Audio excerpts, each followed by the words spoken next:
Assalamualaikum warahmatullahi wabarakatuh.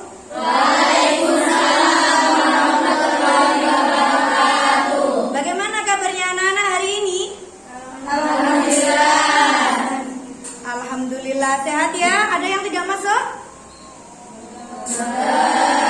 Ya, sebelumnya saya absen terlebih dahulu ya. Aini Nur Aziza, Aldin Wiranata, Alfiatun Nikmah, Arini Maulidiatul Fitria, Devi Kurnia Azhari, Durratul Qaimah, Dia Fajrina Karimah.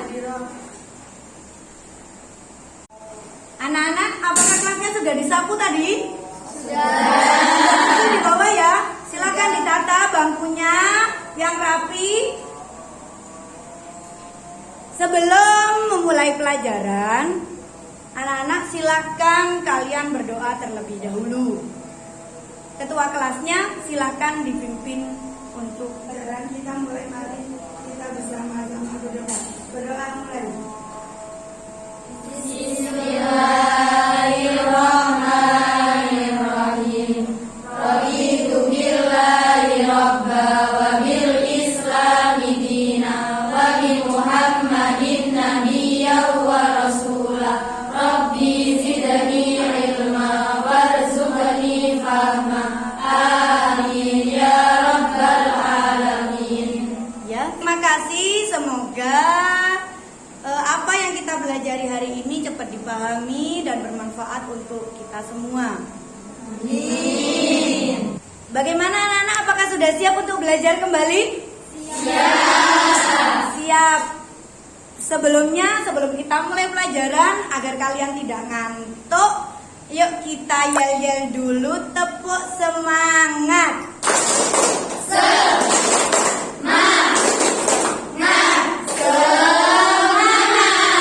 Baiklah anak-anak, sudah semangat ya?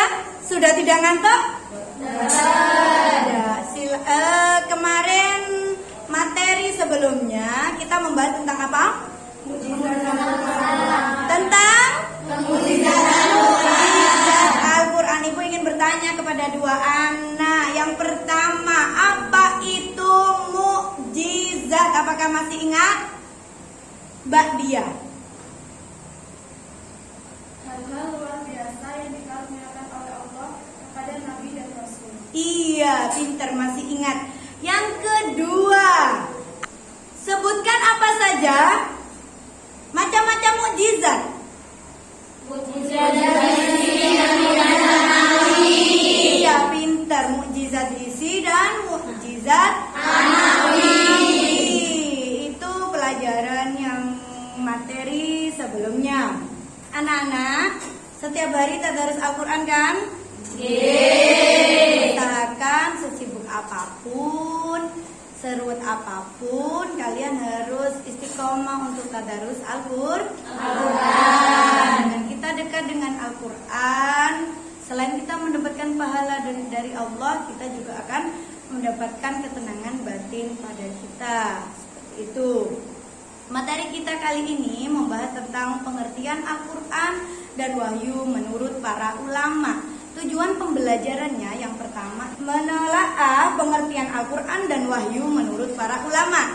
Yang kedua, menguraikan pengertian Al-Quran dan wahyu menurut para ulama secara rinci. Yang ketiga, kalian dapat mempresentasikan kesimpulan pengertian Al-Quran dan wahyu menurut para ulama. Yang keempat, kalian bisa menanggapi materi pengertian Al-Quran dan wahyu menurut para ulama secara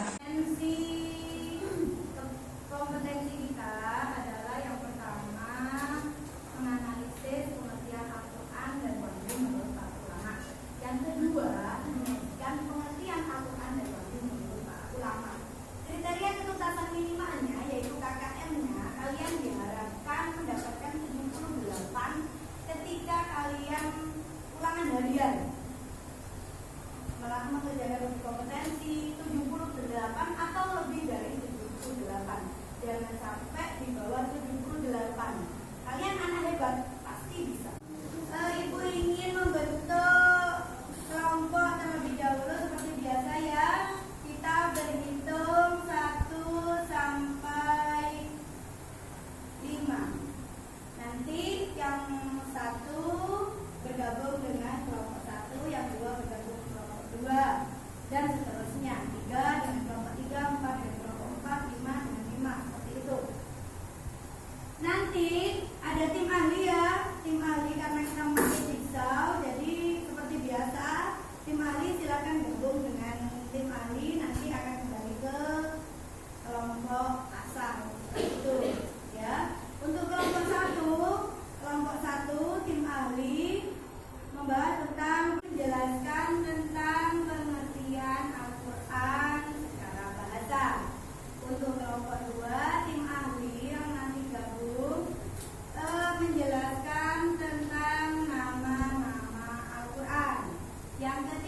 memutarkan video tentang pengertian Al-Quran. Silakan disimak, dicermati. Nanti salah satu dari kelompok kalian mempresentasikan hasil diskusinya. Dalam tema Al-Quran ini ada 3 subbahasa yang akan kita bahas pada kali ini. Yang pertama nanti Al-Quran ditinjau dari pengertian itu seperti apa. Ya. Al-Quran itu ditinjau dari pengertian pada 2 sisi. Setelah melihat dan mengamati video tersebut dengan seksama, mungkin anak-anak ada yang ditanya, mungkin ada yang bertanya, anak-anak.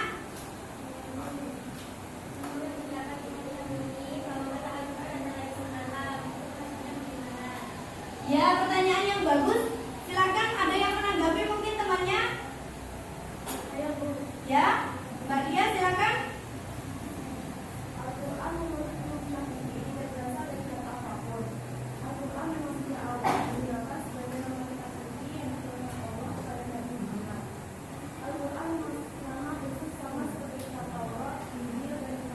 Iya, jawaban yang bagus. Sip. Ada yang bertanya lagi? Saya Bu. Ya, silakan Mbak Gali. Kenapa ya Bu? Definisi Al-Quran berbeda-beda. Ya, kenapa ya? Kira-kira ada yang bisa menjawabnya? Membantu Ibu untuk menjawab? Ya Bu. Sip. Perbedaan tentang definisi Al-Quran disebabkan adanya perbedaan sudut pandang dan perbedaan dalam menyebutkan tersebut. Iya, benar. Atau aspek-aspek terkandung di dalam Al-Quran. Benar, jawaban yang bagus, pinter, kita semua. Selanjutnya, silahkan anak-anak diskusikan tentang pengertian Al-Quran dan wahyu menurut para ulama. Silahkan cari dari referensi mana saja. Bisa dari buku pegangan, bisa dari internet, dan lain sebagainya. Silahkan kalian bergabung untuk berdiskusi dengan kelompoknya. Silakan diskusikan bersama temanmu tentang pengertian Al-Quran dan wahyu menurut para ulama. Silakan cari dari referensi mana saja yang relevan.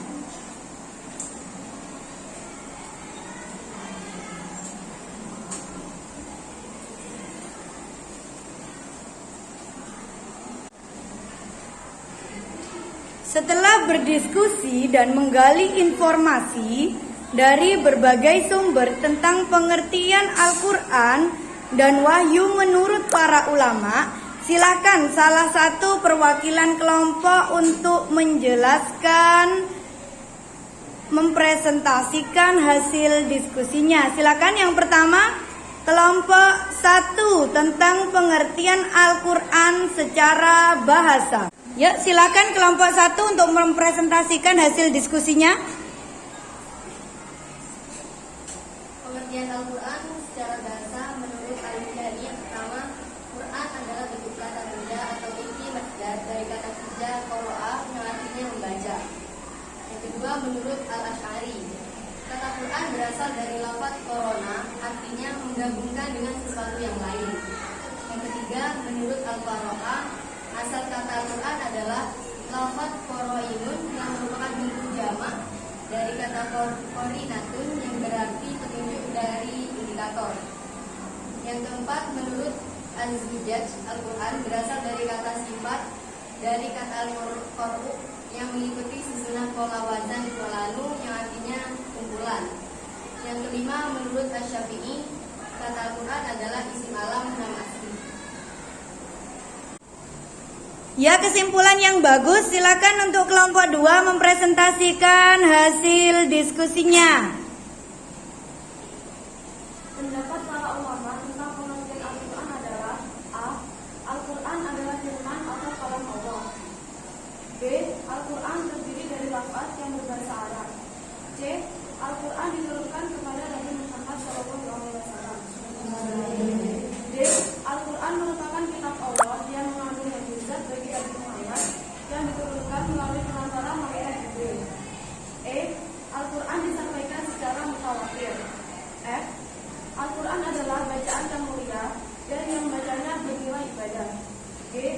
Al-Quran ditulis dalam mushaf, diawali dengan surat Al-Fatihah dan diakhiri dengan surat An-Nas. Al-Quran senantiasa terpelihara kemurniannya dengan adanya sebagian orang Islam yang menjaga dan menghafal Al-Quran. Iya, pinter sip. Itu adalah pengertian Al-Quran, kesimpulan pengertian Al-Quran menurut istilah. Silakan untuk kelompok 3 tentang nama-nama Al-Quran ya. Ada pun beberapa nama-nama Al-Quran yang paling populer, yaitu Al-Quran, nama yang populer di Alkitab. Disebut Alkitab atau Kitabullah, artinya kitab suci Allah. Alkitab juga bisa diartikan yang ditulis. C. Al-Furqan, artinya pembeda. Maksudnya yang membedakan antara yang hak dan yang batil. D. Al-Zikir, artinya pemberi peringatan. Melalui Al-Quran, Allah SWT memberi peringatan kepada manusia. An-Tanzil, yang diturunkan. Al-Quran diturunkan oleh Allah kepada Nabi Muhammad melalui perantara malaikat Jibril untuk disampaikan kepada seluruh umat manusia. Ya, jawaban yang bagus dari kelompok 3 tentang nama-nama Al-Quran. Silakan dari kelompok 4. Kesimpulan selanjutnya terkait tentang bagaimana hubungan materi ini dengan kehidupan sehari-hari.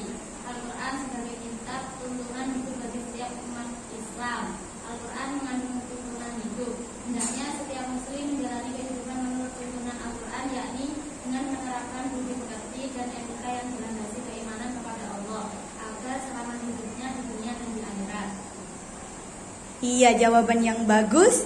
Tepuk tangan untuk semua kelompok.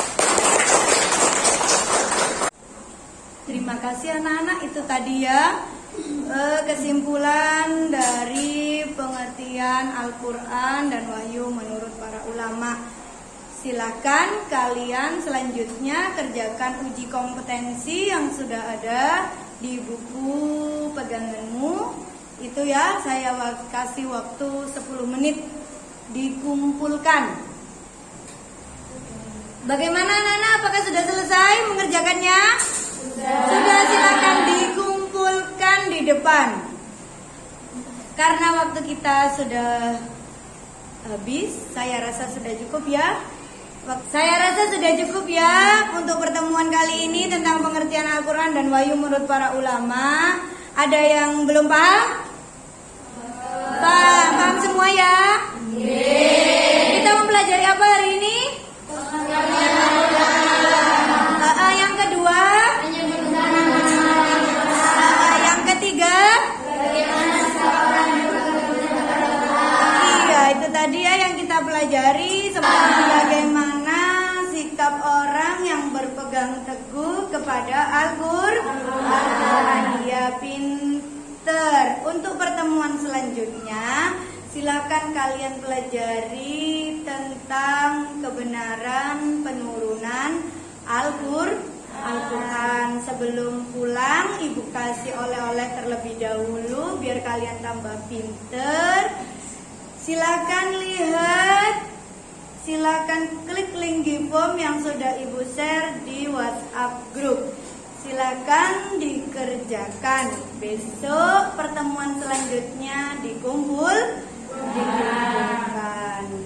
Anak-anakku, jangan lupa untuk tadarus Al-Quran sekali lagi. Jangan lupa untuk berjamaah agar menjadi anak yang selamat, bahagia baik di dunia maupun di akhirat. Ya, sebelum pelajaran kita tutup, mari kita membaca doa terlebih dahulu. Silakan pelajaran kita tutup pelajaran kita dengan baca surat Al-Asr. Kita baca bersama-sama. Bismillahirrahmanirrahim. Wal asri innal insana lafi khusri illa alladziina aamanu wa 'amilus shalihati wa tawassaw bil haqqi wa tawassaw bis sabr.